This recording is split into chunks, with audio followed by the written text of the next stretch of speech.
Hey guys, welcome to my channel The Palatoscope. So today we are going to discuss about foot and mouth disease. Foot and mouth disease को भारत में मुंह पक्का, खुर पक्का, खुर्रा के नाम से भी जाना जाता है. And in English there are some other synonyms like aphthous fever, aphthosa and enzootic aphthy.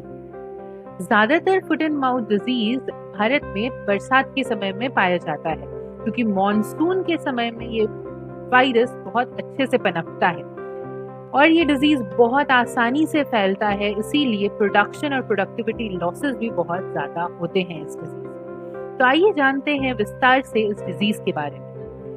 This presentation is prepared by Anshul Kunal, a BPSC and 8th student from BAU branch.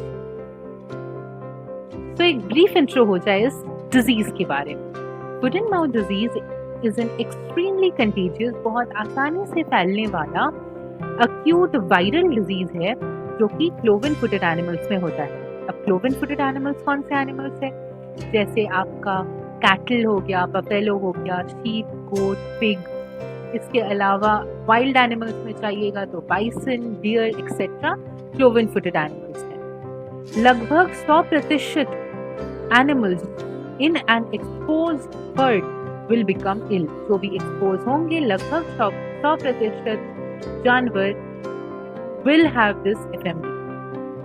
जो बछड़े हैं, जो यंग एनिमल्स हैं, ज्यादातर 6 महीने से कम के बछड़े, they may also die from this disease because of effect on the heart. The speed with which it spreads is really high. FMD is one of the world's most important animal diseases. इसमें fever होता है, vesicular eruption जैसे कि छाले पड़ जाते हैं मुंह में, पैर में, खुर में. ये बेसिकली FMD के बेसिक सिम्टम्स हैं. थोड़ा हिस्ट्री के बारे में जान लेते हैं.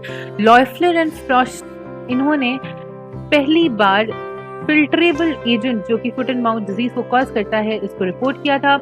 And this is one of the smallest and earliest recognised animal virus. This is a very important question. Which is the earliest recognised animal virus is FMD virus. So first animal virus to be recognized is FMD virus and it was first reported in Italy. पहली बार report किया गया था Italy में 1514 में.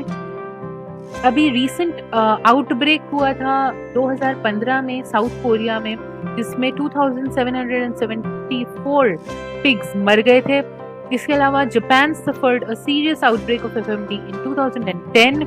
इन Taipei China in 1997 4 million pigs died or were slaughtered within a few months.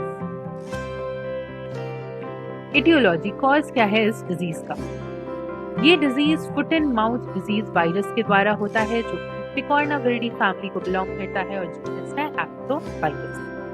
इसके 7 serological types हैं, लेकिन जो इंडिया में प्रेवलेंट है वो है 4, 1, 2, 3 and 7 नंबर में जो है type A, type O, type C and Asia 1. ये 4 वेरिएंट इंडिया में प्रेवलेंट है. ये एक सिंगल स्ट्रैंडेड RNA वायरस है. इंक्यूबेशन टाइम मतलब जब आपका बॉडी उस वायरस के कांटेक्ट में आया एंड जब आपका बॉडी उस वायरस का सिम्टम दिखाया, इन दोनों के बीच के टाइम को बोला जाता है incubation period. Incubation period depends on which strain of the FMD virus. मतलब इस 7 सेरोटाइप से कौन सा सेरोटाइप आपके जानवर को अफेक्ट किया है उस पर डिपेंड करता है, कितने डोज में अफेक्ट किया है और कौन से रूट से अफेक्ट किया है. ये 3 चीज पे डिपेंड करता है इंक्यूबेशन पीरियड. अगर क्लोज कॉन्टैक्ट से हुआ है तो 2 से 3 दिन में आपको सिम्टम्स दिख जाएंगे, और अगर विंड बोर्न इन्फेक्शन है मतलब if it is through the aerosol route then the incubation period में be 10 to 14 days. Epidemiology. This is presently enzootic in Africa, Europe, Asia and South America. यहाँ पे ये prevalent है और हर्ड टू हर्ड बहुत जल्दी फैलता है जानवरों में. अगर इसको कंट्रोल सही समय पे नहीं किया जाए, ये इंडिया के मैप में आप देख सकते हो कि ये डिजीज का प्रेडिक्शन, रिस्क प्रेडिक्शन कैसा है, आप अच्छे से देख सकते हो. यहाँ पे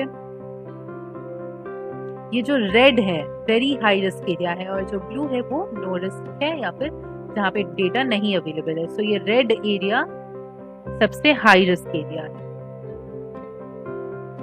नेक्स्ट, होस्ट रेंज सारे क्लोवन फुटेड एनिमल्स में हो सकता है जैसे मैंने बताया।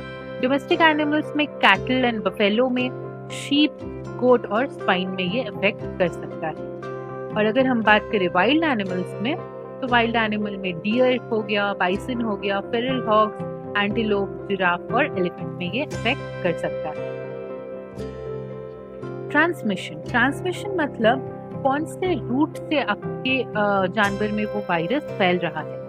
तो ज्यादातर ये वायरस फैलता है एरोजोल रूट से, मतलब हवा के थ्रू, छींकने से या फिर उसके कफ से, डायरेक्ट और इनडायरेक्ट कांटेक्ट ऑफ ड्रॉपलेट्स, या फिर खाने से, जैसे अगर आप एक ही बर्तन में एफएमडी वाले जानवर को भी खाना दे रहे हो और नॉर्मल जानवर को भी दे रहे हो, तो खाने के थ्रू इंजेक्शन मतलब खाने से हो सकता है। पानी अगर एक ही जगह पे है तो कंटामिनेटेड वाटर से भी हो सकता है। एआई आर्टिफिशियल इंसेमिनेशन से हो सकता है एक इन्फेक्टेड एनिमल के।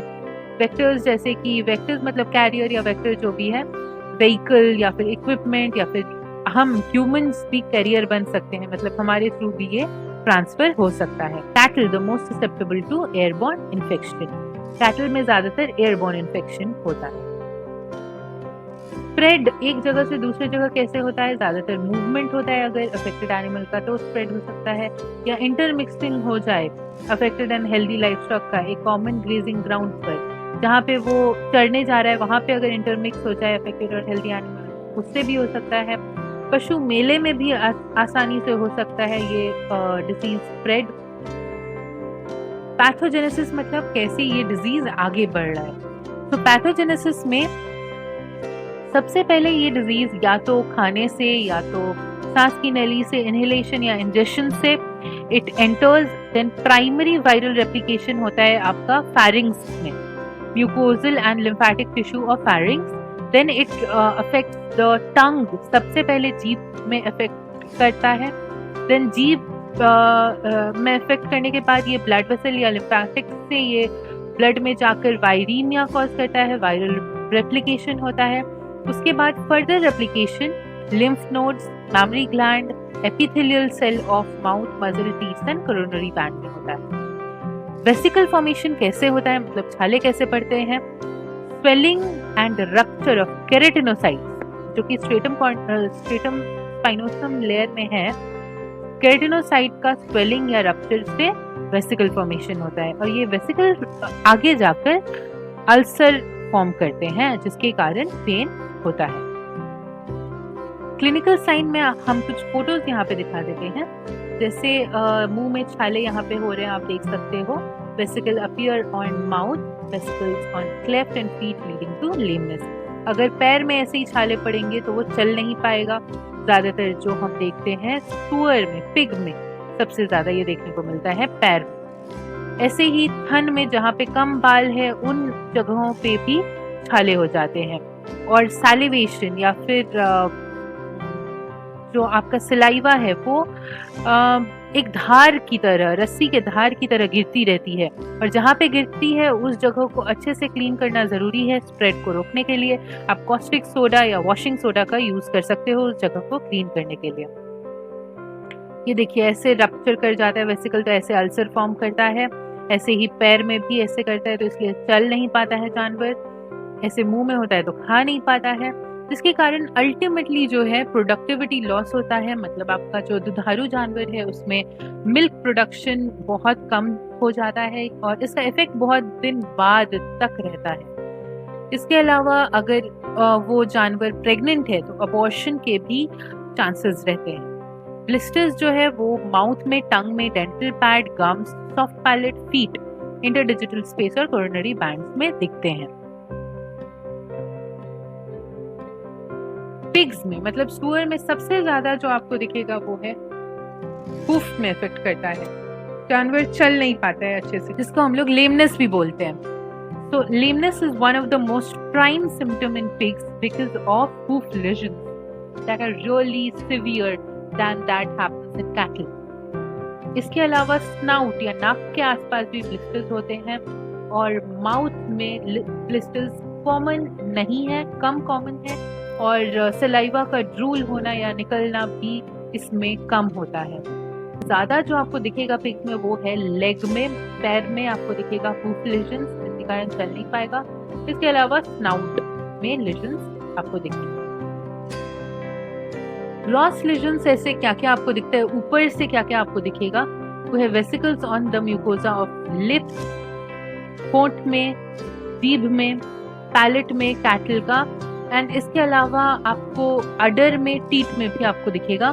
एबोमिज्म में आपका हेमरेज, डिफ्यूज इडीमा ये देखने को मिलता है और स्मॉल इंटेस्टाइन में भी देखने को मिलता है। और काव्स में जैसे कि मैंने बताया था 6 महीने से कम के बछड़ों में डेथ भी हो सकता है, और ये मायोकार्डियल मतलब कार्डियक लीजन्स के कारण यूजुअली होता है और गैस्ट्रोएंटेराइटिस के कारण भी हो सकता है। इसको टिग्रॉयड हार्ट डिजीज भी बोलते हैं, क्योंकि इसमें hyaline degeneration and necrosis of myocardial fibre होता है, जिसके कारण टाइगर जैसा अपीयरेंस हो जाता है, टाइगर के स्किन जैसा अपीयरेंस हो जाता है, हार्ट का लाइंस बन जाते हैं। आगे मैं आपको पिक्चर भी दिखाऊंगी कैसे हो जाता है, एंड जिसके कारण ये टिग्रॉयड हार्ट डिजीज भी इसको बोला जाता है। We also call it tigroid heart disease. तो ऐसे छाले पड़ जाते हैं, आप देखिए मुंह में, थन में, पैर में, खुड में, एंड इसके अलावा आप ये देखिए टिग्रॉयड हार्ट डिजीज, ये देखिए लाइंस जो बने हुए हैं रेड एरो से दिखाए हुए हैं, यह है टिग्रॉयड हार्ट डिजीज। इससे और भी सिवियर हो सकता है। नेक्स्ट है माइक्रोस्कोपिक लीजन। माइक्रोस्कोप के नीचे हम लोग क्या देख सकते हैं? माइक्रोस्कोप में we will see vacuoles appear in the cells of epithelium with eosinophilic, pink colour में आपको दिखेगा eosinophilic cytoplasm and pyknotic nucleus. The small vesicle जिसको हम लोग बोलते हैं एप्थी धीरे धीरे मिल जाता है, coalesce to form large ones fully and the epithelium gets detached. Epithelium अलग हो जाता है, जिसके कारण फाइनली अल्सर हो जाता है, एंड अल्सर के कारण ही वो जानवर खाना नहीं चाहता है। One thing you will notice कि जो कैटल है वो जब खाएगा, जानवर आपका जब खाएगा तो चबल चबल की आवाज आएगी। अगर पानी पिएगा तो आपको लगेगा कि वो पानी को खा रहा है, खाने में उसको मेनली प्रॉब्लम होगा। इसलिए जरूरी है कि आप उसको नरम आहार दें, दलिया दें, हरा चारा दें, ये सब बहुत ज़रूरी है, क्योंकि आप हार्ड फीड अगर देंगे तो वो और छालों को बढ़ाएगा, वो और नहीं खा पाएगा जानवर। Next is secondary bacterial infection. ऐसे जब लीजन वेसिकल ओपन रहेगा तो सेकेंडरी बैक्टीरियल लीजन हो सकता है, जिसके कारण एंटीबायोटिक देना बहुत ज़रूरी हो जाता है। ऑस्टियोमाइलाइटिस और सप्यूरेटिव आर्थराइटिस भी हो सकता है सेकेंडरी बैक्टीरियल इन्फेक्शन के कारण। डायग्नोसिस में कैसे डायग्नोस कर सकते हैं? क्लिनिकल साइंस बहुत एविडेंट रहते हैं, उससे डायग्नोस कर सकते हैं। Apart from that laboratory diagnosis के लिए आप neutralisation test, fluorescent antibody test, ELISA, virus isolation, complement fixation test भी कर सकते हैं। डिफरेंशियल डायग्नोसिस का मतलब होता है कि आप कैसे दूसरे डिजीज से इसको डिफरेंशिएट कर सकते हैं जो लगभग सिमिलर है। वेसिकुलर स्टोमेटाइटिस कैटल और पिग में होता है, लेकिन वेसिकुलर स्टोमेटाइटिस में ये चबल या स्मैकिंग जिसको हम लोग इंग्लिश में बोलते हैं वो नहीं मिलता है। स्वाइन वेसिकुलर डिजीज सिर्फ आपको पिग में दिखेगा, वेसिकुलर एक्जिथीमा भी आपको पिग में दिखेगा, ये बाकी जानवरों में नहीं होता है। प्रिवेंशन एंड कंट्रोल करना बहुत जरूरी है इस डिजीज को, क्योंकि प्रोडक्शन और प्रोडक्टिविटी लॉसेस हो रहे हैं। तो जब तक आप इसको कंट्रोल नहीं करिएगा ये स्प्रेड करेगा और बहुत जल्दी स्प्रेड करेगा। तो प्रिवेंशन के लिए जैसे मैंने आपको बताया था, जहाँ पे भी कॉन्टैक्ट हो सकता है उसको अच्छे से डिसइंफेक्ट करना है, कॉस्टिक सोडा या वॉशिंग सोडा से उस एरिया को क्लीन करना है। Protection of free zones by border animal movement control and surveillance, मतलब जहाँ पे नहीं हुआ है FMD वहाँ पे बॉर्डर एनिमल मूवमेंट का कंट्रोल करना है और सर्विलेंस देखना है कि कहीं FMD वाले एनिमल हम लोग नहीं ला रहे हैं, उसको देखना ज़रूरी है। इसके अलावा डेड बॉडी जो भी FMD के कारण डेथ हुआ है उसको अच्छे से डिस्पोज और डिस्ट्रक्ट करना है। और जो भी कॉन्टैक्ट में आता है या फिर जिसको आप बोल सकते हैं खाना जो बच गया या फिर पानी जो बच गया, जो लिटर या फिर फीसेस हैं, गोबर है, वो सब आपको अच्छे से डिस्ट्रक्ट और डिस्पोज करना है, डिसइंफेक्ट अच्छे से उस एरिया को करना है जहाँ पे भी आप डिस्पोज कर रहे हो। इसके अलावा quarantine measures are really a must quarantine आपने जान लिया होगा अभी कोरोना के समय में। क्वारंटाइन मतलब होता है जब आप एक नए जानवर को ला रहे हो अपने फार्म में या फिर अपने रीजन में ला रहे हो, तो कुछ दिन के लिए उसको क्वारंटाइन में रखा जाता है ताकि हम जान सके उसमें कोई डिजीज तो नहीं। प्रिवेंशन के लिए सबसे जरूरी है वैक्सीनेशन। वैक्सीनेशन अवेलेबल है एफएमडी का, वैक्सीन लगाइए सही समय में ताकि प्रिवेंट हो सके ये डिजीज एंड आपके पशुओं में ये प्रोडक्शन या प्रोडक्टिविटी का लॉस ना कर सके। गवर्नमेंट स्कीम्स है एफएमडी वैक्सीनेशन के लिए, जब भी गवर्नमेंट वैक्सीनेशन कराए आप भी अपने पशुओं का वैक्सीन जरूर अवश्य करवाएं। प्राइमरी वैक्सीनेशन, पहला वैक्सीनेशन यूजुअली होता है 3 हफ्ते के बाद के जानवरों में, जिसका बूस्टर पड़ेगा लगभग 3 महीने बाद। जब आपका पहला वैक्सीनेशन हुआ उसके 3 महीने बाद बूस्टर पड़ता है। और रीवैक्सीनेशन होता है हर साल। अगर ऑयल एडजुवेंट वैक्सीन है, अगर जेल वैक्सीन है तो twice a year. If it is a gel vaccine, then twice a year. Usually during the September or March months, this revaccination is done. Revaccination सितंबर या मार्च के महीने में करना है। बारिश के समय में सबसे ज्यादा होता है, तो इसीलिए उसको ध्यान रख के ही आपको वैक्सीनेशन करवाना है। ट्रीटमेंट में अगर आप जाएं तो एंटीबायोटिक, जैसे मैंने बताया, सेकेंडरी बैक्टीरियल इन्फेक्शन के लिए एंटीबायोटिक बहुत ज़रूरी है। NSAID या फिर दर्द निवारक दवाई भी दी जाती है एंड साथ में बी कॉम्प्लेक्स दी जाती है एपेटाइट या खाने का रुचि को बनाए रखने के लिए। बट यू मस्ट रिमेंबर कि जब भी एफएमडी हो तो आप अपने पशु चिकित्सक को ज़रूर बुलाएं एंड इसकी चिकित्सा जल्द से जल्द शुरू करें। अगर मुंह में छाले हैं, आप ग्लिसरीन या घी में हल्दी मिला के आप लेप लगा सकते हैं, इससे आराम मिलेगा आपके पशु को। नीम का पानी, नीम का घोल, जैसे हम लोग चिकन पॉक्स में हम लोग लगाते हैं वैसे ही आप पैर के छालों में ये लगा सकते हैं। कोशिश करिएगा जानवर जितना कम गीले जगह में रह सके, जितना सूखा रह सके, धूप में जितना रह सके उतना अच्छा है आपके जानवर के लिए। इसके अलावा आप एक घरेलू उपचार अपने पशु चिकित्सक की सलाह मानकर ले सकते हैं। एक लड्डू जो कि 20 ग्राम हल्दी, 50 ग्राम लहसुन और 300 ग्राम गुड़ से बना हुआ हो, ऐसा आप एक लड्डू खिला सकते हैं अपने जानवर को लगभग 3 दिनों के लिए। ये भी आपके जानवर को कुछ आराम देगा।